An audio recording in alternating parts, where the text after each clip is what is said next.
China's Xi meets ex-Taiwan leader in Beijing. South Korea votes for new parliament. Boeing hit after new whistleblower raises safety concerns. Fire tears through Hong Kong building. President Xi meets with Russian Foreign Minister Lavrov. UK man reaches goal of running the length of Africa. Hello, I'm Johnny. Thank you for joining us on Funday News. It's Thursday, April 11th, and here are your top stories. Chinese leader Xi Jinping met former Taiwan President Ma Ying-jeou in Beijing for a landmark sit-down spotlighting the Communist Party's willingness to talk to the island's opposition. The two men shook hands and made brief remarks while seated at a large table in a conference room. While the event is unlikely to lead to any fundamental changes in cross-strait ties, its significance is largely symbolic. It comes as the leaders of the U.S., Japan, and the Philippines gather in Washington to discuss their concern over China's growing assertiveness. Holding a Xi-Ma meeting around the same time as the summit might be an effort to contrast Beijing's supposedly peaceful handling of cross-strait ties with the defense-oriented components of the trilateral, said Chong Yao-Ian, an associate professor of political science at the National University of Singapore. Xi has pledged to bring Taiwan under China's control someday, by force if necessary. Beijing frequently flexes its muscles on the issue, most notably by holding unprecedented military exercises around the island after then-House Speaker Nancy Pelosi visited Taipei in 2022. Chinese officials have also condemned Taiwan's ruling Democratic Progressive Party and its incoming president, Lai Ching-te, as separatists who risk starting a war. Taiwan has warned China is likely to step up its pressure on Lai, including militarily, before and after he is inaugurated in May. South Korea is voting for a new parliament in what is widely seen as a midterm referendum on President Yoon Suk-yeol's administration. Mr. Yoon still has 3 years left in office, but his People Power Party has struggled to achieve its agenda in a legislature dominated by the opposition Democratic Party. Polls are mixed, but analysts have suggested the opposition may retain their majority or even increase it. Yoon is under pressure to address a number of issues, including rising food prices, a rapidly aging population, and an ongoing doctor strike. If Mr. Yoon's party fails, he could leave office with little to show for his time, other than his foreign policy achievements. His major success has been building up relations with Tokyo and Washington to counter China and North Korea. But that will have little bearing on this election. The president, whose approval ratings have been falling for months, has also weathered a series of political scandals since he was elected in March 2022. Voters will cast one ballot for their representatives in the National Assembly, which has a total of 254 seats. They will also vote for a political party, which will decide the share of the remaining 46 proportional representation seats. Seoul accounts for 48 of the 300 seats up for grabs. The Democratic Party took 41 in the 2020 parliamentary elections. Boeing is facing new pressure after a whistleblower reported safety concerns over the manufacturing of some of its planes to U.S. regulators. Engineer Sam Selapour accused Boeing of taking shortcuts in the construction of its 787 and 777 jets.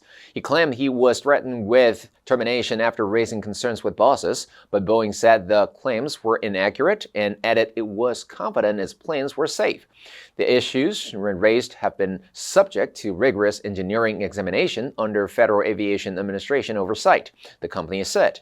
Shares in the plane manufacturer sank almost 2% on Tuesday after the Federal Aviation Administration, FAA, said it was investigating the claims, and the company reported it delivered just 83 planes to customers in the first 3 months of the year, the smallest number since 2021. The whistleblower complaint, which was first reported by the New York Times, is the latest incident to focus attention on the safety of planes made by US-based Boeing, one of the world's 2 major producers of commercial planes. The company was already facing criminal investigation and other legal troubles after an unused exit door broke off of one of its smaller 737 MAX 9 planes shortly after takeoff in January. The company, coming under intense scrutiny again, led its chief executive David Calhoun to announce last month that he would step down by the end of the year.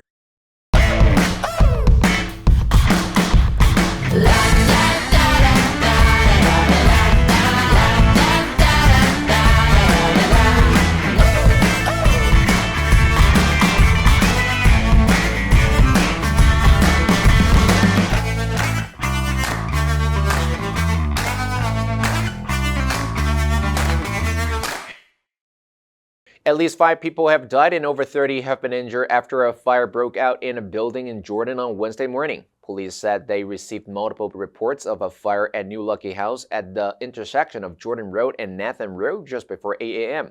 The blaze was raised to a number 3 fire at 8:04 a.m., according to the Fire Services Department. Videos from the scene showed thick smoke coming out of the building and people could be seen waving towels to call for help, while firefighters evacuated those trapped inside using elevated platforms. The fire caused traffic disruptions in the area, with parts of Jordan Road and Nathan Road cordoned off. 3 men and 2 women died, police said. Police said they were yet to confirm where the fire broke out. Some local media reports said the fire originated from a hostel on the first floor of the building, while other outlets reported that it began in a gym. The injured were sent to hospitals including Queen Elizabeth Hospital and Kwanghwa Hospital, police told HKFP.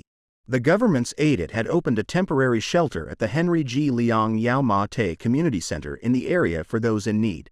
In a statement just before noon on Wednesday, Chief Executive John Lee expressed his condolences to the families of the deceased.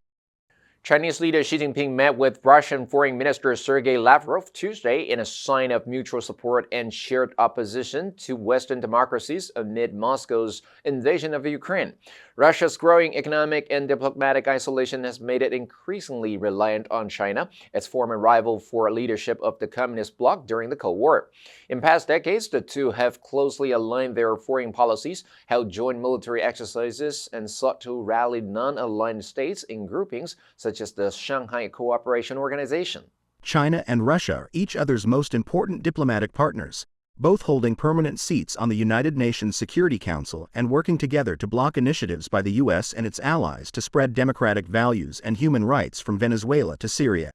While China has not provided direct military support for Russia, it has backed it diplomatically in blaming the West for provoking Russian President Vladimir Putin's decision to launch the war and refrained from calling it an invasion in deference to the Kremlin. China has also said it isn't providing Russia with arms or military assistance, although it has maintained robust economic connections with Moscow, alongside India and other countries, amid sanctions from Washington and its allies. Sore and sandblasted but triumphant, runner Russ Cook reached the northernmost point of Africa on Sunday, almost a year after he set off from its southern tip on a quest to run the length of the continent. Dozens of supporters gather on a rocky outcrop beside the Mediterranean in northern Tunisia, cheering on the British charity fundraiser, who has run more than 10,000 miles across 16 countries in 352 days. In the course of its journey, the 27-year-old endurance athlete from Worthing in southern England crossed jungle and desert, swerved conflict zones, and was delayed by theft, injury, and visa problems. Cook, known on social media by his nickname, Hardest Geezer, set off on April 22, 2023 from Cape Agulhas in South Africa, the continent's southernmost point.